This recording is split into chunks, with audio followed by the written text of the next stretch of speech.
मैं नमो तीर्थनायक को, नमो ओंकार वाणी को, नमो उन कुंद प्रभु को जिन्होंने ओंकार धारण की।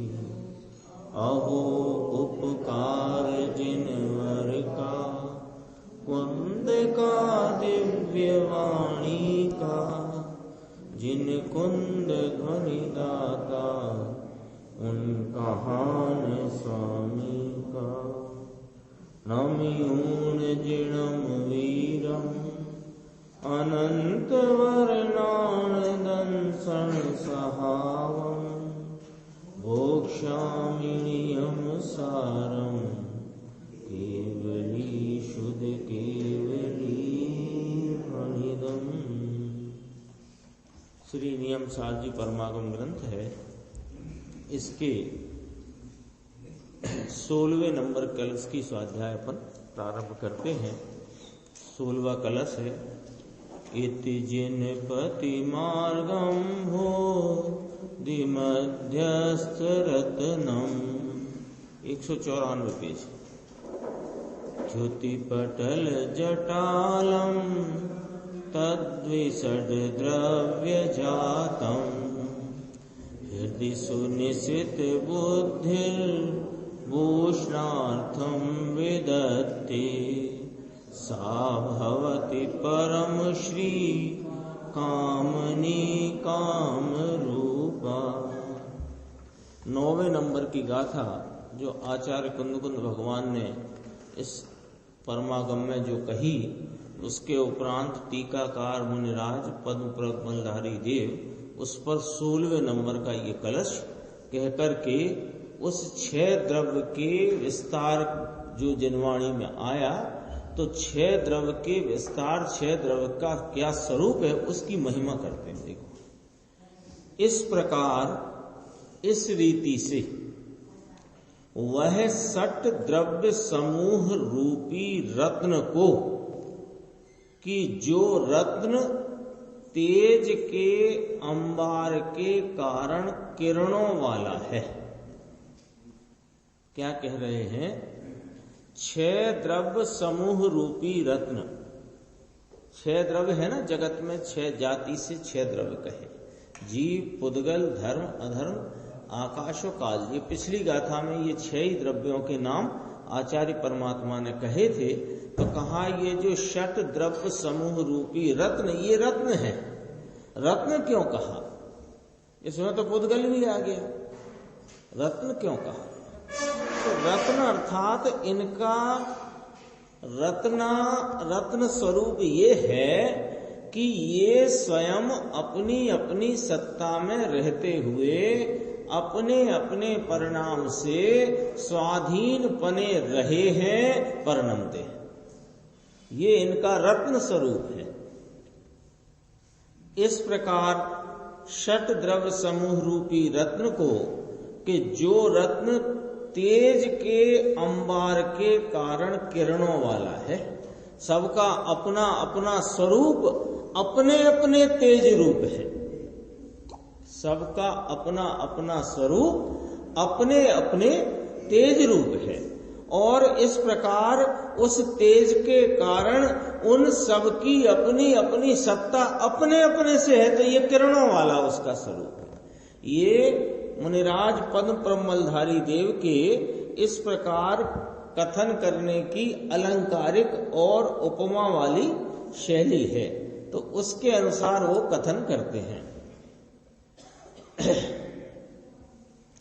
फिर कहते हैं कि और जो जिन पति के मार्ग रूपी समुद्र के मध्य में रहा हुआ है, उसको, जिन पति के मार्ग रूपी समुद्र, ओ पहले तो मार्ग कहा, फिर उसको समुद्र कहा। तो वो समुद्र क्यों कहा? विशालता के कारण। और मार्ग कहा कि जिनपति का मार्ग क्या है? कि जिनपति ने मार्ग एक ही कहा है संसार से छूटने का, कि यह शुद्धात्मा का स्वरूप जानकर, उसको पहचानकर उसकी प्रतीति करना और उसमें लीन रहना। यहाँ तो शुरुआत ही यहीं से हुई कि यहाँ जिन शासन में मोक्ष का उपाय और उसका फल निर्वाण है ये बताया गया है। दूसरे नंबर की गाथा अपने सब याद में रखना पड़ेगा थोड़ा थोड़ा, जिससे क्या है वो विषय मिलता रहे। दूसरे नंबर की गाथा में कहा था कि जिन शासन में मार्ग और मार्ग का फल बताया गया है, ये कहा था ना।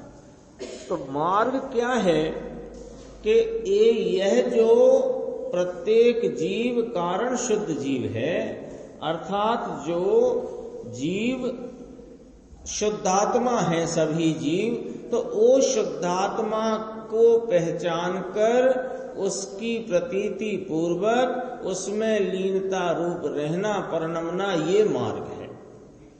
तो इसमें अन्य द्रव्यों की बात क्यों कि अनादि से इस शुद्धात्म स्वरूप आत्मा ने अपने को शुद्धात्मा तो अंगीकार किया नहीं और अन्य रीति से अन्य रीति से अपने को माना। कभी पुद्गल, तो पुद्गल माना माने पर द्रव्य माना। तो पर द्रव्य कौन कौन से हैं उनको भी जानना यहाँ आवश्यक हो गया। इस प्रकार कहा, जो जिनपति के मार्ग रूपी समुद्र के मध्य में रहा हुआ है, उसको जो तीक्ष्ण बुद्धि वाले पुरुष हृदय में भूषणार्थे, भूषणार्थे माने शोभा के प्रयोजन से धारण करते हैं। किसको?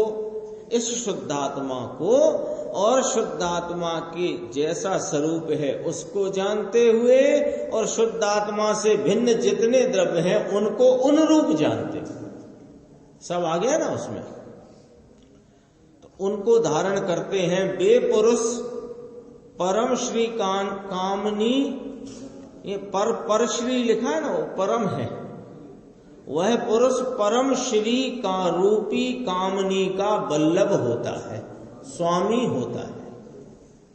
अर्थात जो पुरुष, देखो पूरे श्लोक का अर्थ एक ब्रैकेट के अंदर, अर्थात जो पुरुष अंतरंग में 6 द्रव्य की यथार्थ श्रद्धा करते हैं, वे मुक्ति लक्ष्मी को वरते हैं, वर्ण करते हैं।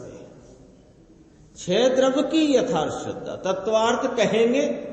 आगे की गाथा में कहा था, आप्त आगम और तत्वार्थ की श्रद्धा का नाम व्यवहार सम्यक दर्शन है।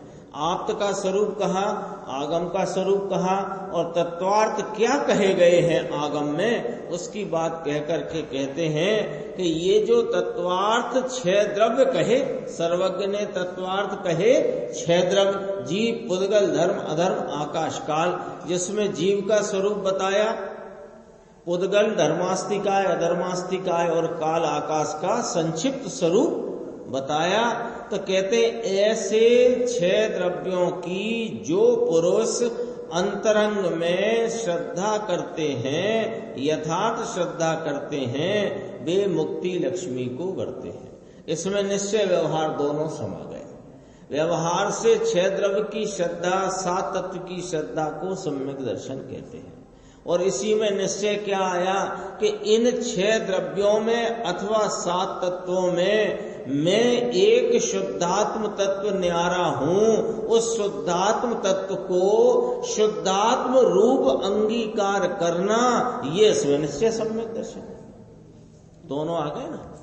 देखो इसमें गुरुदेव का जो व्याख्यान है ठीक नीचे ही, इस व्याख्यान में गुरुदेव ने कई महत्वपूर्ण पहलू, महत्वपूर्ण बिंदु इसमें समाहित किए हैं। अपन देखते हैं। देखो इस प्रकार वह 6 द्रव्य समूह रूपी रत्न, 6 द्रव्य की व्याख्या करी। 6 द्रव्य समूह रूपी रत्न को, कि जो रत्न तेज के अंबार के कारण किरणों वाला है, यानी कि प्रत्येक द्रव्य अपनी शक्ति से निभेलू छे, निभा हुआ है। कैसा निभा हुआ है? अनादि निधन। प्रत्येक द्रव्य है ना, तो द्रव्य हैं, कैसे हैं वे? अनादि निधन है, न कभी किसी ने उन्हें उत्पन्न किया, न किसी से विनष्ट होते हैं। तो ऐसे अनादि निधन जो निभ रहे हैं, सदा काल त्रिकाल निभ रहे हैं, तो कौन किसको निभा रहा है? कि कोई किसी को नहीं निभा रहा, यही उनका तेज है कि प्रत्येक द्रव्य अपनी शक्ति से निभा हुआ है, तेज के अंबार के कारण किरणों वाला है, यानी अपनी शक्ति के भाव से ही ये स्वयं परिणम रहा है। एक देखो बोलने में आया ये परिणम रहा है, समझना है अपनी शक्ति के भाव से ही यह जाति से 6 संख्या से अनंत द्रव्य आप स्वयं परिणम रहे हैं। अर्थ तो ये है उसका। वो तो भाषा है ना, तो भाषा में परिणम रहा है कह दिया, तो उसमें एक का कह दिया, ऐसे सबका हो गया। 6 द्रव्य भगवान के शास्त्र में है। ये देखो क्या यहाँ पर कुछ चर्चा ऐसी गुरुदेव श्री ने ली है कि आपको हमको इस महान जिन धर्म की महिमा आए बिना ना रहेगी। और ये बात हमको हमारे घर परिवार में बहुत अच्छे से बतानी चाहिए। क्यों कि परिवार में जो अब नई पीढ़ी आ रही है ना, तो उनको जिन जिन धर्म की क्या महिमा है वो उनके हृदय में सदैव बैठनी चाहिए और विराजमान रहनी चाहिए। नहीं तो बहुत गड़बड़े चल रही हैं। क्या गड़बड़ चल रही है कि नाम का जैन रह गया कि पिताजी दादाजी जैन लिखते थे तो हम भी जैन लिखते हैं, वे इस मंदिर में जाते थे तो हम इस मंदिर में जाते हैं, वे वहां सर झुकाते थे तो हम यहां सर झुकाते हैं। लेकिन क्यों? इस बात का बराबर ख्याल हमको भी आना चाहिए और हमारे परिवार में जो नई पीढ़ी है ना, उसको इस बात की महिमा आनी चाहिए कि यह जिन धर्म कितना महान है। इस जिन धर्म की महिमा का कोई बखान यानी कह नहीं सकते, इतना है। क्यों ऐसा क्यों कहते हैं कि ये जो 6 द्रव्य की चर्चा है, ये 6 द्रव्य कहे ना, जीव पुद्गल धर्म अधर्म आकाश और काल जाति से, और ये संख्या में अनंत हैं, जीव अनंत पुद्गल अनंत अनंत धर्म अधर्म आकाश एक एक काल लोक प्रमाण असंख्यात। ये जो सारा स्वरूप है ये जिनेंद्र परमात्मा की वाणी या शास्त्र के सिवाय जगत में कहीं नहीं है। दिगंबर जैन, देखो दिगंबर शब्द बाद में लगाएंगे, पहले कहना जिनवाणी। क्यों कि सर्वज्ञ भगवान ने जगत को प्रत्यक्ष अपने ज्ञान में देखा जाना और कहा, तो वो सर्वज्ञ की वाणी ही सच्ची वाणी है। क्यों कि वीतराग हैं वे और सर्वज्ञ हैं, तो सर्वज्ञ होने से वे सबको जानने वाले हैं और वीतरागी होने से उनकी वाणी में कोई दोष नहीं आता है। ऐसे जिनेंद्र परमात्मा की वाणी वही निर्दोष है। उसका पीछे निकल गया ना, पूर्वापर दोष रहित है आदि सब लक्षण उसमें आ गए थे। तो ऐसी जो जिनवाणी है वो जिनवाणी फिर दिगंबर कहने में क्यों आई कि जो महावीर भगवान शासन नायक वीर प्रभु की वाणी, उसकी जो परंपरा है वो अब तक मात्र दिगंबर संतों ने ही बनाकर रखी है, बाकी सब बीच में गड़बड़ हो गई। सिर्फ दिगंबर परंपरा में ही महावीर प्रभु की वाणी अक्षुण्ण रूप से चली आई है। इसलिए यह जो दिगंबर जैन धर्म है, अर्थात दिगंबर जिन आगम परंपरा है, इसमें ही 6 द्रव्य और 7 तत्व 9 पदार्थ का स्वरूप कहा गया है। जगत में और कहीं भी यह बात आई ही नहीं, और कदाचित आई है थोड़ी बहुत तो दोष रूप आई है। ये बहुत महिमा की बात है। गुरुदेव आगे कहेंगे देखो, 6 द्रव्य भगवान के शास्त्र में हैं, यह दूसरे कहीं होते नहीं, समझ में आया। और 6 द्रव्य की पर्याय स्वाभाविक अथवा विभाविक, इसमें 4 सिवाय जीव और पुद्गल की दोनों स्वतंत्र उस समय की हैं, यानी स्वाभाविक और विभाविक। तो जीव पुद्गल में स्वाभाविक पर्याय भी हैं और विभाविक पर्याय भी हैं, और शेष 4 द्रव्यों में विभाविक पर्याय नहीं है, स्वाभाविक पर्याय ही हैं। और जीव और पुद्गल की जो पर्याय हैं सभी की, यहाँ जीव पुद्गल को मुख्य करके कह दिया, स्वतंत्र हैं और उस समय की हैं। तो विभाव पर्याय कोई किसी की कराता है ऐसा नहीं, और स्वभाव पर्याय कोई किसी की कराता है ऐसा नहीं। और जो जिनपति के मार्ग रूपी समुद्र के मध्य में वीतराग के मार्ग के 6 द्रव्य हैं, ऐसा कहते हैं। सर्वज्ञ सिवाय यह दूसरे कहीं होते नहीं।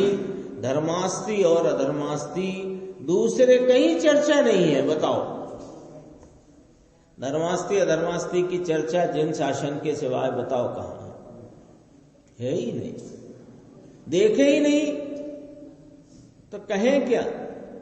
देखने वाले तो एक सर्वज्ञ हैं, उन्होंने देखे हैं, कहे हैं। धर्मास्ति अधर्मास्ति ना हो तो लोक अलोक के 2 भाग ही नहीं हो सकते। ये चर्चा अपन ने कल आई थी। लोक और अलोक के 2 भाग हैं, इसलिए दोनों द्रव्य अनादि अनंत स्थिर हैं, लोक और अलोक। वो धर्मास्ति और अधर्मास्ति, ये दोनों द्रव्य अनादि अनंत स्थिर हैं। 14 ब्रह्मांड में स्थिर हैं। 14 ब्रह्मांड क्या होता है? 14 राजू उतंग, 343 घन राजू प्रमाण, जो लोकाकाश है उसे संक्षेप में 14 ब्रह्मांड कहने में आता है। वो काल्पनिक ब्रह्मांड नहीं, वो शेषनाग के वो सर पे रखा है, कहाँ रखा है, वो नहीं। ब्रह्मांड माने कि वह स्थान जहां आकाश के अतिरिक्त 5 द्रव्य भी रहे हुए हैं, ऐसा लोकाकाश। वो उसकी कोई नाप तौल है कि हाँ 14 राजू ऊंचा है और उसकी चौड़ाई नीचे 5 राजू, 7 राजू, कितनी 7 राजू, फिर 1 राजू, फिर 5 राजू, फिर 1 राजू, ऐसे करके वो पुरुषाकार है। तो उसका जो घनफल है 343 घन राजू आता है, वो उसको 14 ब्रह्मांड कहते हैं, है ना। 14 ब्रह्मांड का अर्थ ये ना निकाल ले कोई कि 14 ब्रह्मांड है, 1 ब्रह्मांड, 2 ब्रह्मांड, 3 ब्रह्मांड, ऐसे नहीं। ऐसा यह जिनपति का मार्ग वीतराग के मार्ग के अंदर यानी समुद्र के मध्य में रहा हुआ है, उसको जो तीक्ष्ण बुद्धि वाले पुरुष हृदय में भूषणार्थे 6 द्रव्य को सिद्ध करके धर्मी जीव अपने अनुभव की दृष्टि सहित 6 द्रव्य की श्रद्धा अपनी शोभा के प्रयोजन से धारण करते हैं। लो, ये है, ये मुनिराज की कथन की निरूपण की शैली कोई ऐसी अलंकारिक है। कोई कहे कि 6 द्रव्य की श्रद्धा को धारण करते हैं, उससे जीव की शोभा है, कि सुनो भैया उसका अर्थ समझ लो। जीव की शोभा अन्य द्रव्य से है क्या? आप ये कहना चाहते हो कि जीव पुद्गल धर्म अधर्म आकाश काल ऐसे ये जो 6 द्रव्य हैं, इन 6 द्रव्य की श्रद्धा को अपने अपने शोभा, अपने भूषण के अर्थ से धारण करते हैं, उसका अर्थ समझो कि उसमें जो अपना जीव शुद्धात्म पदार्थ है उसकी दृष्टि सहित 6 द्रव्यों का जैसा जैसा स्वरूप है वैसे वैसे स्वरूप की श्रद्धा अपने सम्यक रूपी, अपने निजात्म अनुभव रूपी शोभा के लिए धारण करते हैं। इसका अर्थ क्या हुआ? अर्थ ये निकला कि जिसको अपने इस शुद्धात्म तत्व की प्रतीति है, अनुभव है, जिसको इसका विश्वास है, उसको नियम से बाह्य में 6 द्रव्यों का जैसा स्वरूप है वैसी श्रद्धा अवश्य ही होती है, अन्यथा नहीं होती है। कोई कहे कि हमको शुद्धात्मा का तो अनुभव है, यह शुद्धात्मा सिद्ध समान शुद्ध है, ज्ञायक तत्व है, यह ज्ञाता दृष्टा आनंदमयी पदार्थ है, हमको इसकी श्रद्धा है। और पुद्गल कैसा है कि हुआ करे, हमको क्या, हुआ करे हमको क्या। तो कोई लोग तो पुद्गल को भी अमूर्त कहते हैं, होएगा, ऐसे नहीं चलेगा। जिसको स्वरूप की जैसा स्वरूप है वैसे स्वरूप की यानी निज स्वरूप की यथार्थ श्रद्धा है, उसको पर द्रव्यों की भी यथार्थ श्रद्धा है। ये जरूरी है। ऐसे इसलिए तो आया आगम की, आप्त की, आगम की और तत्वार्थ की श्रद्धा को व्यवहार सम्यक्त कहा। सो कहाई काय को आपने व्यवहार सम्यक्त, आप तो निश्चय की बात करो, असली असली। अरे असली जिसको है उसको बाह्य में पर पदार्थों के और आगम की और आप्त की ऐसा ही स्वरूप है, ऐसी श्रद्धा। तो व्यवहार श्रद्धा निश्चय श्रद्धा को बताने वाली है, कराने वाली नहीं, बताने वाली। देखो इसमें लिया आत्मा में अंतर एक द्रव्य की आश्रय, यही था ना। हाँ, आत्मा में अंतर एक द्रव्य की आश्रय दृष्टि होते अनुभव होकर के जो सम्यक्त होता है, इसको 6 द्रव्य का व्यवहार से ज्ञान सच्चा होता है। नहीं चलेगा ऐसा। स्वयं द्रव्य के चैतन्य के अवलंबन से जिनको आत्म द्रव्य का ज्ञान यथार्थ होता है, इसको ऐसे षट द्रव्य का व्यवहारू ज्ञान, षट द्रव्य का व्यवहारू ज्ञान, ये क्या शब्द आया? 6 द्रव्य हैं, उनका व्यवहारू ज्ञान माने उनका जैसा स्वरूप है, उनके स्वरूप को वैसा जानना, तो ये तो परलक्षी भाव है ना, इसलिए इसका नाम व्यवहारू ज्ञान। परलक्षी है क्या नहीं? ये माइक काला है, ये वस्त्र लाल है, ऐसे। तो ये अपन अभी तो ये 2 दिखती चीजों में बात करते हैं, माइक काला है, वस्त्र लाल है। तो ये जानना, इसमें जानने में लक्ष्य कहाँ है? वहां। तो उसका नाम व्यवहारू ज्ञान का। ये तो उदाहरण की बात है। लेकिन ये पर्याय का ज्ञान भी नहीं, कहाँ था, ऊपर ही था। हाँ, ऐसा सिद्ध करते हैं, समझ में आया। मुमुक्षु ने कहा एकला हो, 6 द्रव्य ना हो तो चलेगा कैसा? हम अपनी शुद्धात्मा को जान लेते, मुद्दे की बात करो, वैसे ही समय कम है। हम पे कोई लाख पूरब की आयु तो और सागरों की आयु तो हम पे है नहीं। हम तो वही 25-50 साल, 100 साल, 70-80 साल की आयु है, उसमें भी संभलते संभलाते अब जा करके तो सुनने का मामला बना है। अब थोड़े बहुत बचे हैं, तो सीधी सीधी बात करो, ये 6 द्रव्यों की चर्चा लेके क्यों बैठ गए? तो कहते हैं कि जिसको एकला इस आत्मा का ज्ञान होए, उसको 6 द्रव्य का भी यथार्थ ज्ञान होता है। ऐसे नहीं चलेगा। देखो, एकला हो, छह द्रव्य ना हो तो चलेगा कि ये नहीं होता, ऐसी वस्तु ही नहीं है। छह द्रव्य बहुत गंभीर है इतना। ये इसमें जो अपन ने बात उठाई थी ना कि ये दिगंबर जैन परंपरा में जिनवाणी और इस जिन धर्म का कितना महत्व है, वो बात अपने को यहां उसकी महिमा समझ में आएगी। देखो, ये नहीं होता, ये ना होए तो ऐसी वस्तु ही नहीं है, ऐसे नहीं चलेगा, है ना। उसको खुलासा करते हैं कि छह द्रव्य का ज्ञान तो एक समय की पर्याय में समा जाता है। एक समय की पर्याय ही इसको समा लेने वाली है। ये तो अनंती पर्याय का पिंड है यह आत्मा। क्या कहा यह है कि एक समय की ज्ञान की अवस्था छह द्रव्य को जाने, ऐसी इसकी ताकत है। यह ज्ञायक वस्तु, इसका ज्ञान स्वभाव, उस ज्ञान स्वभाव की एक समय की पर्याय, उस पर्याय की स्वयं पर प्रकाशक सामर्थ्य,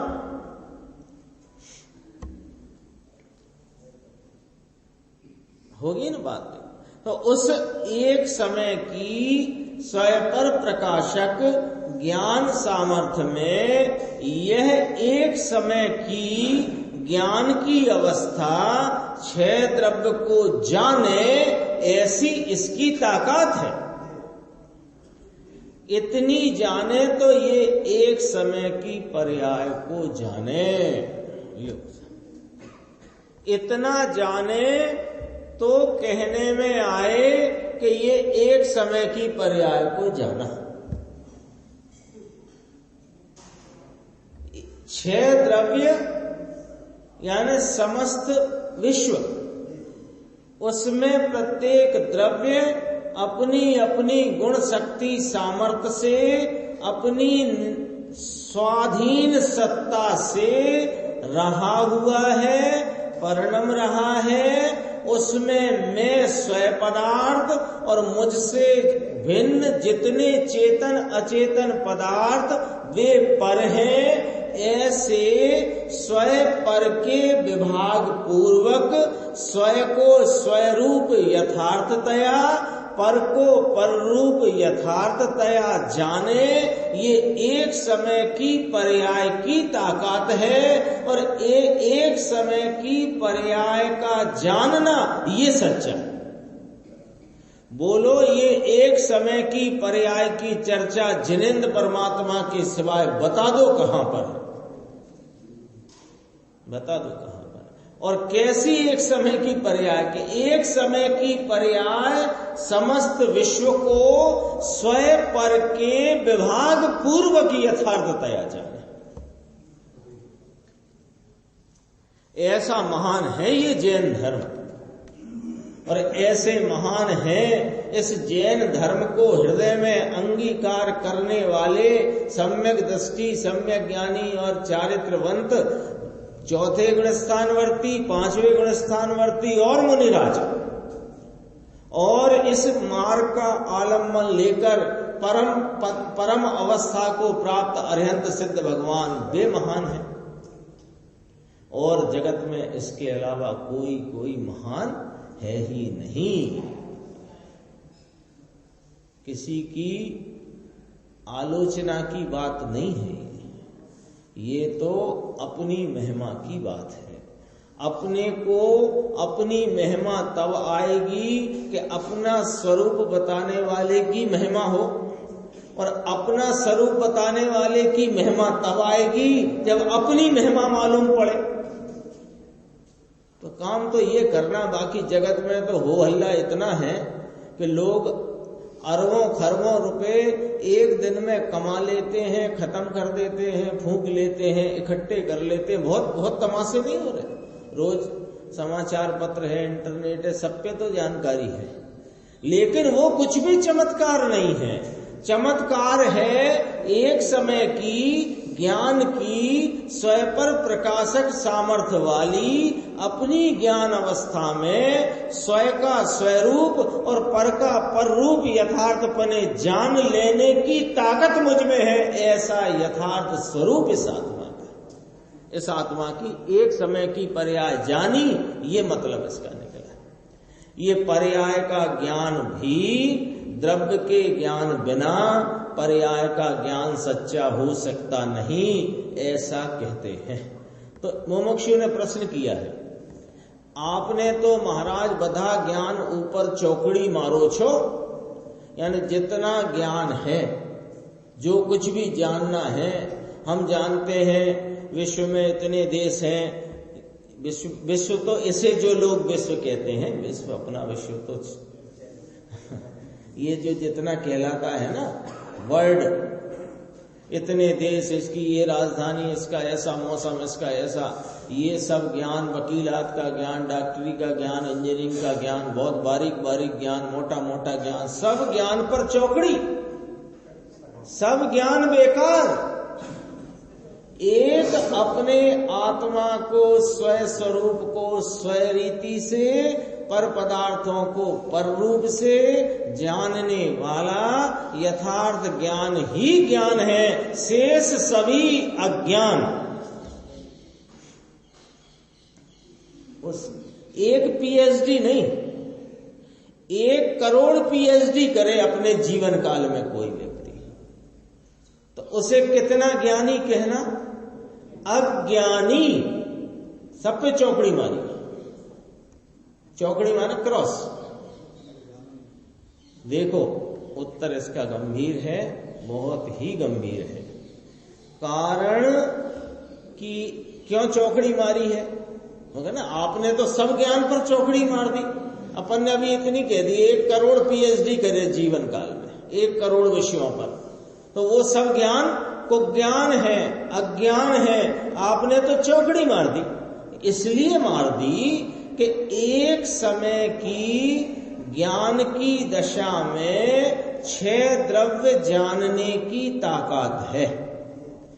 ऐसी एक समय की ज्ञान की पर्याय ऐसे सामर्थ्य वाली है। ज्ञान की, आपके ज्ञान की, मेरे ज्ञान की, सबके ज्ञान की एक समय की पर्याय का सामर्थ्य कितना कि जिसने 6 द्रव्य को जाना, कबूल किया, उसने एक समय की पर्याय कबूल करी। लोग कहते हैं ना पर्याय को नहीं मानते साहब, हम पर्याय को मानेंगे ना, पर पर्याय का क्या स्वरूप है, पर्याय को पर्याय रीति जाने। वो आता ना 80 नंबर का था अरिहंत के संदर्भ से, जो अरिहंत को द्रव्य पने, गुण पने, पर्याय पने जानते हैं, उसमें वह अपने आत्मा को द्रव्य पने, गुण पने, पर्याय पने जानते, तो आत्मा को जानते हैं, ऐसा करके कहा है। यहां एक समय की पर्याय भी तुम स्वीकार, है ना। देखो एक तो है पर्याय दृष्टि और एक है पर्याय का ज्ञान। पर्याय दृष्टि को मिथ्या दृष्टि कहा, क्यों कि वह एक समय की पर्याय में जो अल्प अवस्था है, जो अल्प उघाड़, अल्प व्यक्तता है, उसको ही पूरा द्रव्य मानता है, इसलिए मिथ्या दृष्टि है। लेकिन एक समय की पर्याय को जो स्वीकार करता है, पर्याय को वस्तु तरीके, द्रव्य तरीके स्वीकार करे, मिथ्या दृष्टि। लेकिन पर्याय की सामर्थ्य को जैसा है वैसा जाने, वैसा माने, तो उसने एक समय की पर्याय कबूल करी। तो एक समय की पर्याय कौन कबूल करेगा? तो वो कहते हैं जिसने 6 द्रव्य को जाना, 6 द्रव्य को जिसने कबूल किया, उसने एक समय की पर्याय कबूल तो समझ गया ना, स्वीकार करना, कबूल की। लेकिन एक समय की पर्याय की स्वीकारता, कबूलात कब यथार्थ कहलाएगी कि वस्तु की दृष्टि हुई ये ज्ञायक मूर्ति शुद्ध चैतन्य धातु 6 द्रव्य में तो अनंत सिद्ध आ गए। बोलो आ गए कि नहीं आ गए? इन सब की श्रद्धा का विकल्प का जो ज्ञान इसको सच्चा होए, किसको सच्चा होए? अनंते सिद्ध को स्वीकार किया तो ऐसा स्वीकार करने वाला का ज्ञान कब सच्चा कहलाया? विकल्प रूप है ना वो तो वो ज्ञान भी किसको सच्चा कहलाया? कि जिसको आत्मा अखंड आनंद मूर्ति अभेद शुद्ध चैतन्य धातु इसका अनुभव होकर सम्यक दर्शन होए, इसको यह 6 द्रव्य का व्यवहार का ज्ञान सच्चा होता है। भारी बात है, समझ में आया? पूछते हैं समझाए चे काई? समझाए चे काई माने जिस रीति से यहाँ पर जो प्रतिपादन किया गया वही रीति से समझ में आई कि नहीं आई बात, ये मतलब समझाए चे काई का। इसका कल दोपहर को अपने नहीं आया था, दोपहर को आया था स्वय द्रव्य का ज्ञान जिसको होता है उसको पानी की शीतलता का और उष्णता का भेद जानता है। ये समय सार कलश में आचार्य अमृतचंद्र भगवान ने लिया एक विषय इस प्रकार का, अपनी आगे चर्चा में कईयों बार आई है बात।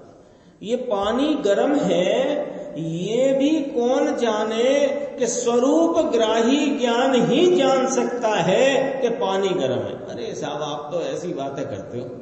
अभी वहां से बच्चा दौड़ता आया, पानी में हाथ डाला, वो ताता ताता करके चला गया, तो वो नहीं जान गया ये गर्म है कि नहीं जान गया? नहीं जानता उस पानी की गर्मी को, नहीं जानता पानी के स्वभाव को, नहीं जानता कि ये पानी पुद्गल है, नहीं जानता कि ये पानी पर है, नहीं जानता कि ये मैं स्वयं नहीं हूं। तो स्वरूप ग्राही ज्ञान ही पानी की उष्णता शीतलता को जान सकता है। इसका व्यवहार ज्ञान सच्चा किसका? ये तो उदाहरण देना था। किसका व्यवहार ज्ञान सच्चा? कि जो अपने स्वरूप को जानता है, जो अपने ज्ञान स्वभाव की एक समय की स्वयं पर प्रकाशक सामर्थ्य को जानता है, जो अपनी एक समय की ज्ञान अवस्था में स्वयं को स्वरूप जानता है, पर को पर रूप जानता है, वही पानी की उष्णता और शीतलता के पर्याय भेद के व्यवहार को यथार्थ जानता है। ये बातें बताओ जैन दर्शन सिवाय कहाँ मिलेगी? मिल नहीं सकती, क्योंकि है ही नहीं। स्वयं द्रव्य का जिसको ज्ञान होए, ये भी आया है कलश टीका में, और समय सार कलश की जो ग्रंथ में है उसमें भी आई बात। देखो, स्वयं द्रव्य का जिसको ज्ञान होए, ये शाक और नमक की खारास की भिन्नता को वास्तविक जाने। सब साग है ना, साग, लौकी का साग, तो लौकी का साग खारा है कि लौकी खारी है कि नमक खारा है? लौकी का साग खारा है, साग माने वो बना हुआ कटोरी में जो रखा है वो खारा है, लौकी खारी है कि नमक खारा है? ये सब जानना व्यवहारु ज्ञान है, पर ये व्यवहारु ज्ञान के वास्तविकता को भी वही जानता है जिसको स्वरूप ग्रही ज्ञान है। कभी कभी लगता है कि बहुत अतिशयोक्ति रूप बात कह दी, अतिशयोक्ति कर दी आपने। क्या? अरे इस आत्मा को जाने तो सब ये जाने कि सब्जी में नमक और सब्जी अलग अलग है। अरे अतिशयोक्ति नहीं है, अति यथार्थता है। ये अति यथार्थता है। लगेगा तो यूं, बात तो लगेगी ऐसी कि अरे साहब ये छोटी सी बात, जैसे अभी बच्चा नहीं जानता ये पानी गर्म है कि ठंडा है, तो कह रहे बच्चे की तो बात छोड़ो, जिसको अपनी आत्मा का भान नहीं, वो नहीं जानता कि पानी ठंडा है कि पानी गर्म। ऐसा व्यवहारू ज्ञान सच्चा किसको होता है कि जिसको अपने आत्मा के स्वरूप का ज्ञान होता है। यहां कहते हैं ऐसा जिसको छह द्रव्य का वास्तविक ज्ञान होए। इसमें तो कारण परमात्मा, कार्य परमात्मा सब आ गया है ना। कारण जीव, कार्य जीव इसमें आ गया। इसमें माने अपनी जो चर्चा चलती है यहाँ नियम सार जी में, समझ में आया। त्रिकाली भगवान आत्मा महाप्रभु, इसकी जिसको अंतर में दृष्टि और भान है, उसको छह द्रव्य का ज्ञान होता है। वह मोक्ष का कामी, मोक्ष में अल्प काल में जाता है।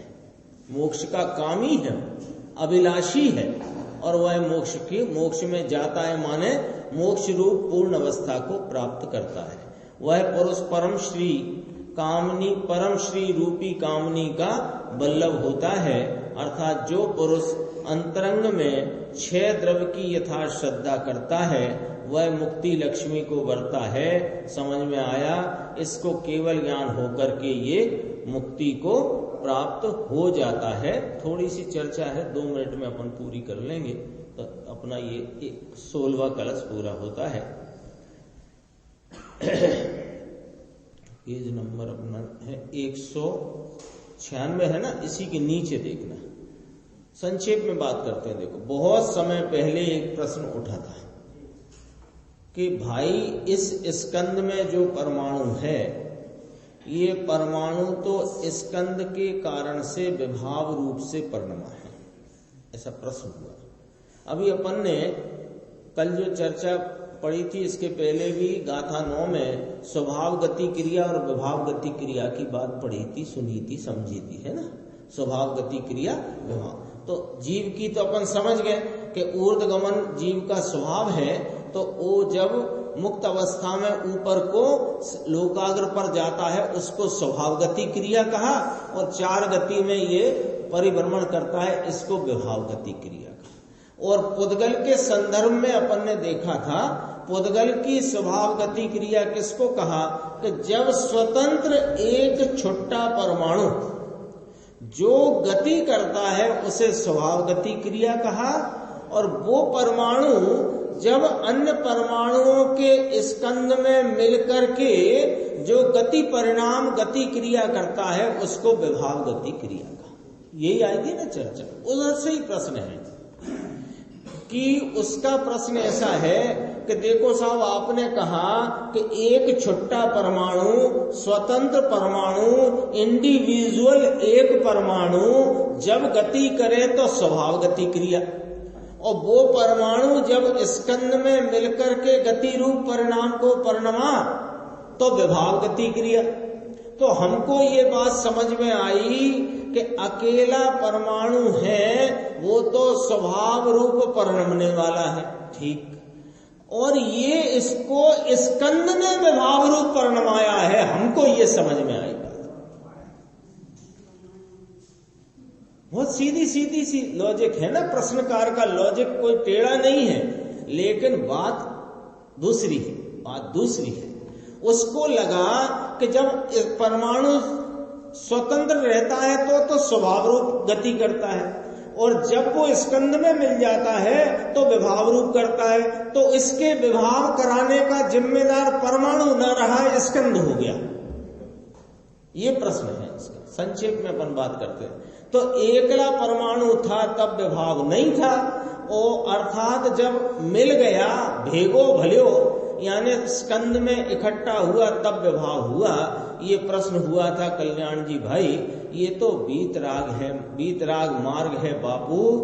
एक परमाणु छूटा स्वतंत्र था, उसमें विभाव नहीं था, यहाँ स्कंद में आया तो विभाव हुआ।